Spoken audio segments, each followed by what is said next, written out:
para a gente começar aqui agora a bater um papo, eu acho que o grande divisor de águas é o cenário que a gente vê tem mais constância, inclusive, né? A gente observa hoje que geralmente o caminho natural ali das pedras é você tem o técnico, né? Que ele se forma, ele tem aquela capacitação e aí ele se torna empresário, né? Ele abre a sua empresa de prestação de serviços de engenharia clínica, que, aliás, até eu queria que você me desse uma percepção, mas eu acredito que nos últimos anos a gente vê um número maior, né, de empresas que estão abrindo nesse segmento, e aí a gente sempre trocando umas ideias em feiras, momentos ali de networking, de troca, a gente vê ali que ele comenta, muitas vezes eu estou vendendo bem, mas a gente não enxerga ali o resultado no final do mês. O que você acredita ali, Flávio, que é o ponto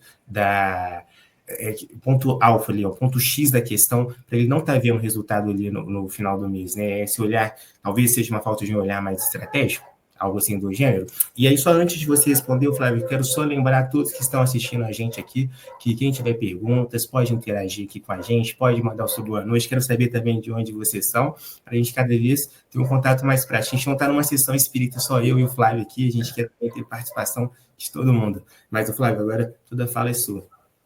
Beleza, João. Eu acho que antes, né, de vir essa resposta, João, queria pontuar uma questão muito importante hoje, que é do empreendedor, né? Eu sempre falo, né, que um engenheiro, ele estudou 5 anos, ele passou por todo um processo de conhecimento, para ele poder conhecer, por exemplo, um pouco de engenharia elétrica, né? Então, ele tem todo um conhecimento realmente técnico e prático, né? E a gente sempre fala, né, que muitos empresários, muitos empreendedores, muitas pessoas também eles querem se aventurar um pouco na função de dono de empresa, né, de empresário aí, mas às vezes não tem um conhecimento muito específico, né, ou o mínimo de conhecimento necessário que compromete realmente os resultados.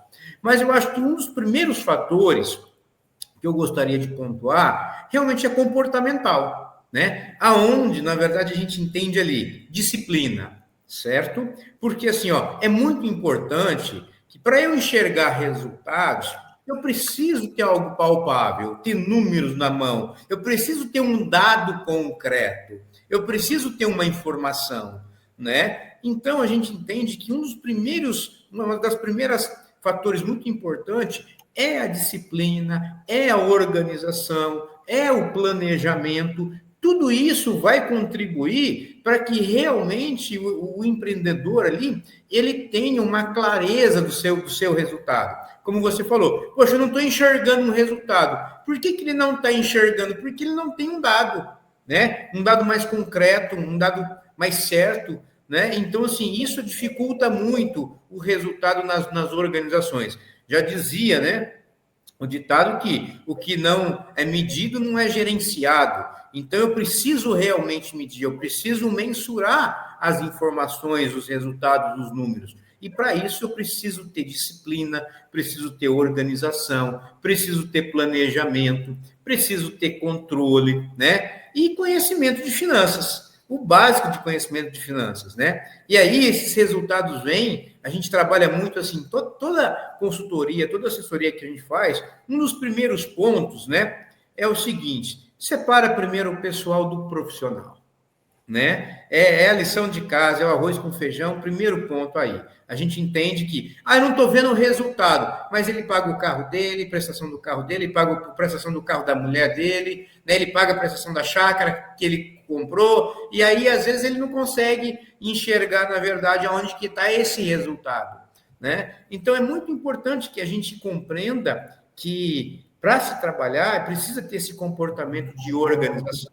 Agora, quando a gente fala de finanças, é lógico, qual o conhecimento que eu preciso ter? Preciso conhecer de orçamento, preciso conhecer, né, de custo, de despesa, saber classificar, preciso saber de preço, preciso conhecer parte tributária, que a gente vai citar um pouquinho mais à frente, né? O Brasil está vivendo uma transformação da parte tributária, né? Eu preciso compreender o mínimo, né? Eu preciso entender um pouquinho de eficiência operacional, porque a finanças ela também é estratégica, né? Então, se eu não tenho uma meta de eficiência operacional, isso vai comprometer o meu resultado. Um serviço que eu poderia fazer em 2 horas, eu estou gastando 4, ou seja, né, eu estou tendo um custo muito elevado. Então, isso está comprometendo também o meu resultado. Então, assim, eu entendo que quem decide ser empreendedor não pode se acomodar e ter só o conhecimento técnico. Ele tem que se dedicar. Eu acho que vai chegar um momento, talvez, que ele vai ter que fazer uma escolha, né? Ou eu vou ser técnico, ou eu vou ser gestor, eu vou ser empreendedor, né? E ir mediando isso, né? Mas que é importante ele ter conhecimentos de gestão financeira, isso sem dúvida.